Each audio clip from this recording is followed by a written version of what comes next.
perkara yang merusak hati iman dan ibadah, number one, yang pertama adalah al-ghadabu. Gampang marah, suka marah. Ayo cepet, mama capek, ngerti gak sih? Ada gak yang kayak gitu? Bukan ibu, ada gak?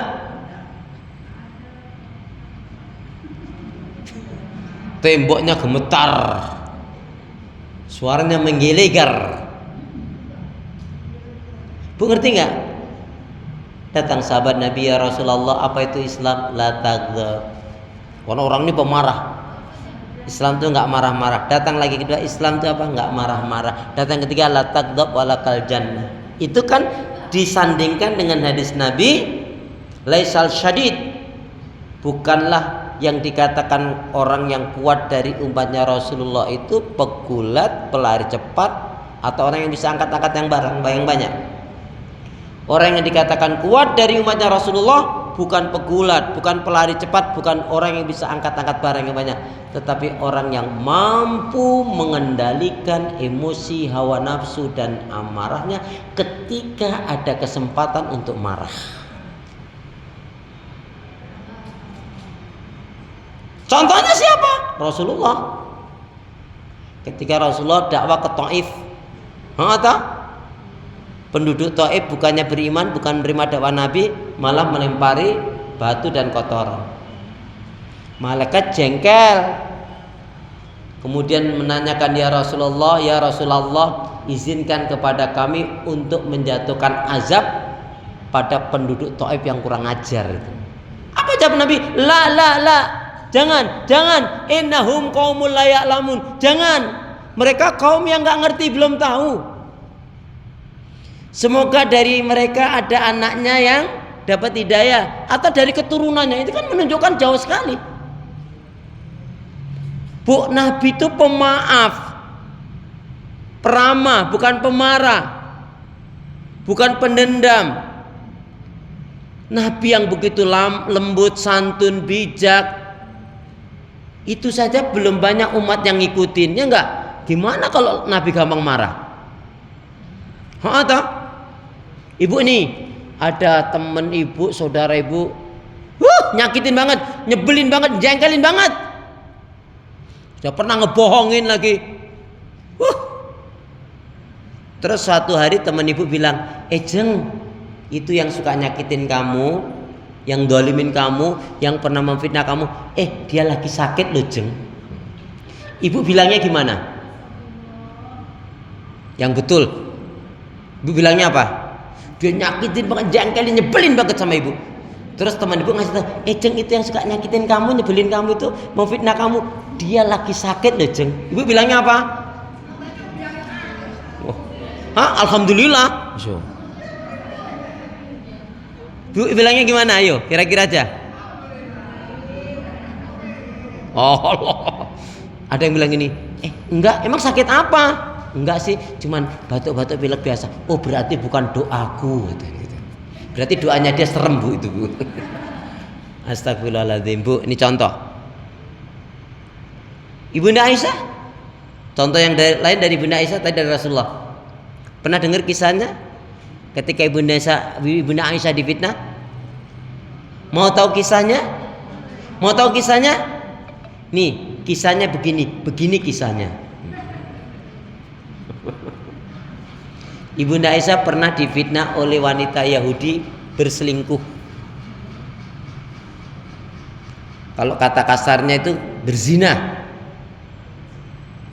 Kalau ibu dikatakan berzina, dikatakan pelacur, marah nggak? Marah banget, gerawuk betul itu. Ibunda Aisyah tuh, Bu, cuman sedikit nih. Astagfirullah, kok ada ya orang yang bodoh mau diperdaya oleh syaitan. Tapi beliau nggak mendendam.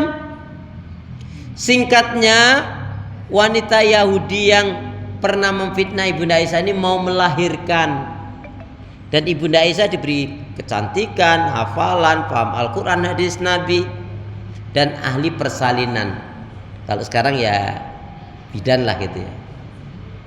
Singkatnya, ibu yang memfitnah ini mau melahirkan. Dia bilang ke anaknya, sayangku, putriku, tolong dong kamu temui Bunda Aisyah. Untuk apa, ibu? Kamu ngerti nggak, ibu ini mau ngelahirin adik kamu ini.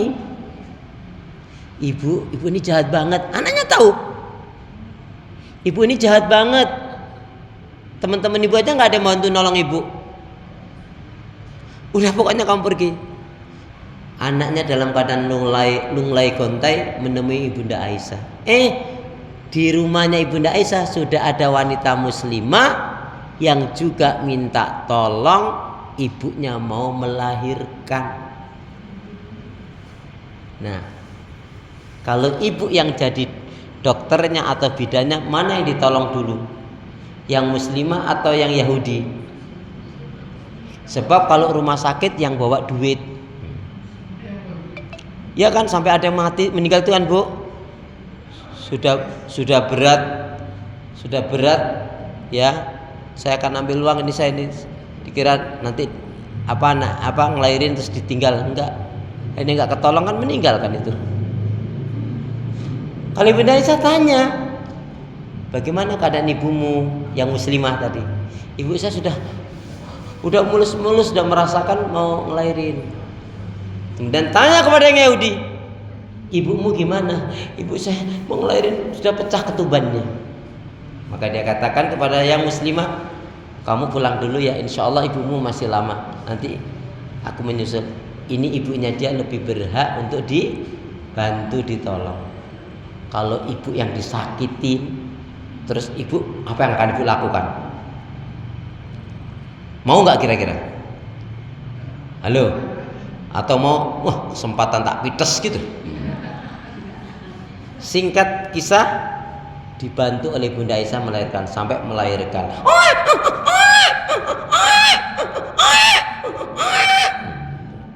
Anaknya Yahudi mungkin gitulah kira-kira lebihnya itu, Bu. Masa melahirkan diem, Bu, ya. Apa yang menarik, Bu? Kamu nggak usah minta maaf. Aku sudah memaafkan dirimu. Kamu nggak usah berterima kasih, tapi bersyukurlah kepada Allah karena Allah telah menyelamatkan dirimu dan bayimu. Aku doakan semoga Allah mengampuni kesalahan dosamu, Allah memberi kesehatan kepadamu, dan Allah memberikan hidayah kepadamu. Ini ada ala kadarnya, semoga bermanfaat untukmu dan bayimu. Ibu bisa seperti ini? Hah? Kenapa? Karena marah-marah itu, Bu, merugikan diri. Marah-marah itu mendatangkan penyakit, ya, buang energi, ngerusak hati, mempercepat mati. Makanya ada benernya juga yang mengatakan, terserah ibu mau nerima atau enggak, terserah. Saya sih nerima. Ada yang mengatakan, kalau ada seorang laki-laki suami kok meninggalnya lebih cepat dulu dari istrinya, itu kemungkinan sering diomelin istrinya. Loh, kok ibu kenapa jadi marah? Ya takdir kan ada penyebabnya. Ya. Udah nggak usah dimasukin, nggak usah baperan gitu. Dengerin, Bu.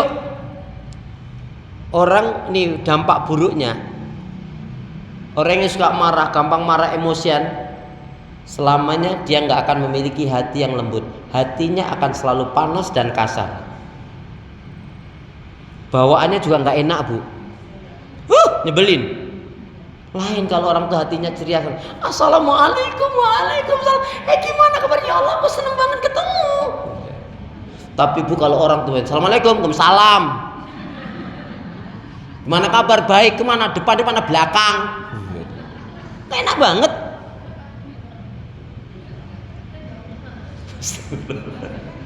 Jadi orang yang suka marah, gampang marah, emosian itu apa, Bu? Dia nggak akan memiliki hati yang lembut. Hatinya akan selalu panas dan kasar. Sedangkan hidayah itu, nasihat itu, Bu, akan lebih mudah diterima, didapatkan oleh orang-orang yang lembut hatinya. Sebab kalau orangnya suka marah, gampang marah bu, orang ini cenderungnya apa? Juga mau didengar tapi nggak mau dengar orang. Emosinya tinggi bu. Makanya ibu kalau orang yang gampang marah tuh ngerinya ketika dia sampai ada masalah itu, sampai akhirnya terlontar kata-kata cerai kalau laki-laki. Kalau perempuan minta cerai. Ada loh wanita tuh nggak sabaran. Yang kedua, siapapun orang yang hatinya gampang marah bu, tadi nggak bisa memiliki hati yang lembut, hatinya akan kasar panas. Yang kedua apa? Bu, yang kedua apa? Dia nggak akan bisa jadi orang yang sabar. Ini masih poin pertama. Orang yang suka marah tadi, hatinya akan selalu kasar, nggak akan bisa memiliki hati yang lembut, ya. Dan yang keduanya apa? Orang ini nggak akan bisa jadi orang yang sabar. Karena orang yang sabar itu nggak mungkin pemarah. Ibu biasanya kalau marah tanggal berapa?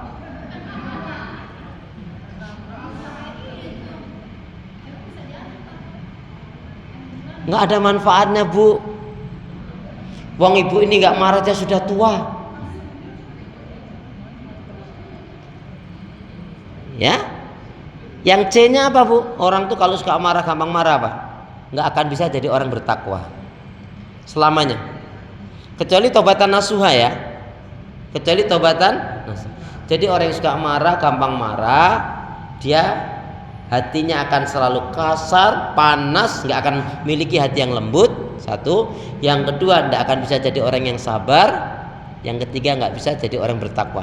Kecuali dia taubatan nasuha. Kalau orang pemarah tuh bu, udah salah nggak sadar diri. Ada nggak yang kayak gitu? Mana? Astagfirullah. Yang kedua, ya, yang pertama tadi al-ghadabu, gampang marah, suka marah. Yang kedua al-hasadu, hasad, iri, dengki, benci, dendam.